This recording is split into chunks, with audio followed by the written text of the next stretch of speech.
Hello friends, मेरा नाम है अंशुल और स्वागत है आप सब लोग का मेरे चैनल हॉलीवुड स्टोरीज़ में। तो आज हम इंटरस्टेलर मूवी की स्टोरी से रूबरू होंगे।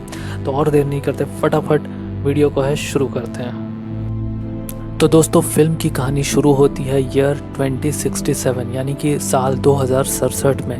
अर्थ का फ्यूचर कैसे होगा ये उस पे बेस्ड है। अर्थ, हमारा जो प्लेनेट अर्थ है, हमारी जो धरती है, हमारी जो पृथ्वी है, वो ख़त्म होने के कगार में रहती है और अर्थ का एटमॉस्फेयर काफ़ी ख़राब हो चुका होता है और इसकी जो ओजोन लेयर है वो भी लगभग ख़राब हो चुकी होती है। मौसम ख़राब होने की वजह से गेहूं और चावल की फसल अब बिल्कुल ना के बराबर होती है, सिर्फ मक्के की फसल अच्छी होती है।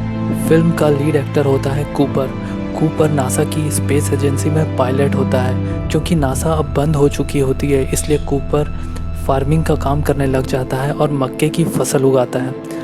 कूपर की फैमिली में उसका बेटा, उसकी बेटी और उसके दादाजी होते हैं। कूपर की बेटी का नाम मर्फ रहता है। मर्फ शुरू से ही बहुत इंटेलिजेंट रहती है और कूपर उसे बहुत प्यार करता है और उसका सपना होता है उसे एक दिन साइंटिस्ट बनाने का।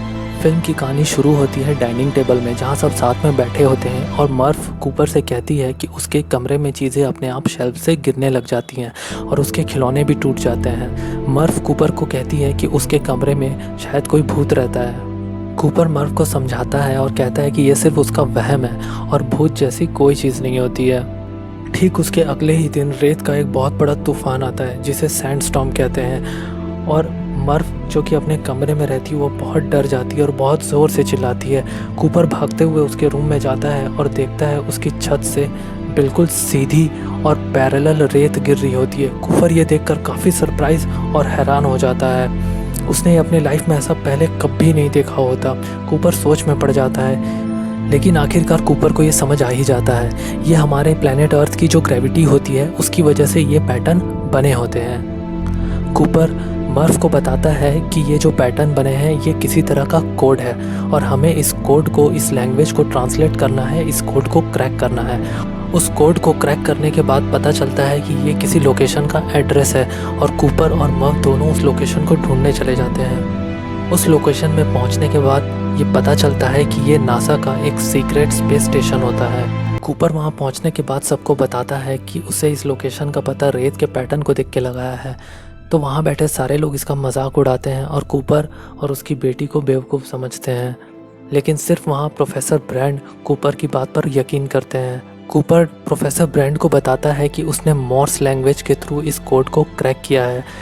प्रोफेसर ब्रैंड कूपर की इस बात से काफ़ी इम्प्रेस होते हैं और प्रोफेसर ब्रैंड कूपर को बताते हैं कि तुमने ये जो कोड क्रैक किया है वो स्पेस स्टेशन खोजने के लिए नहीं, बल्कि तुम्हें मुझसे मिलाने के लिए किसी ने तुम्हें ये कोड भेजा था।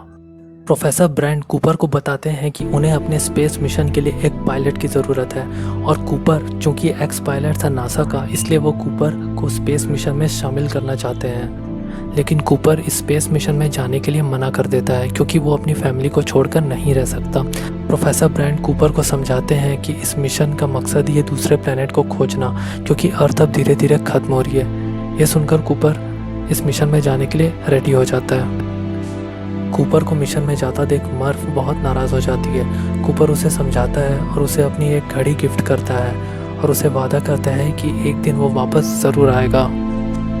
तो दोस्तों, इस मूवी की आगे की कहानी पार्ट 2 में है। अगर ये वीडियो पसंद आए तो लाइक और कमेंट ज़रूर ड्रॉप करना। मेरा टारगेट है सिर्फ 50 लाइक्स का।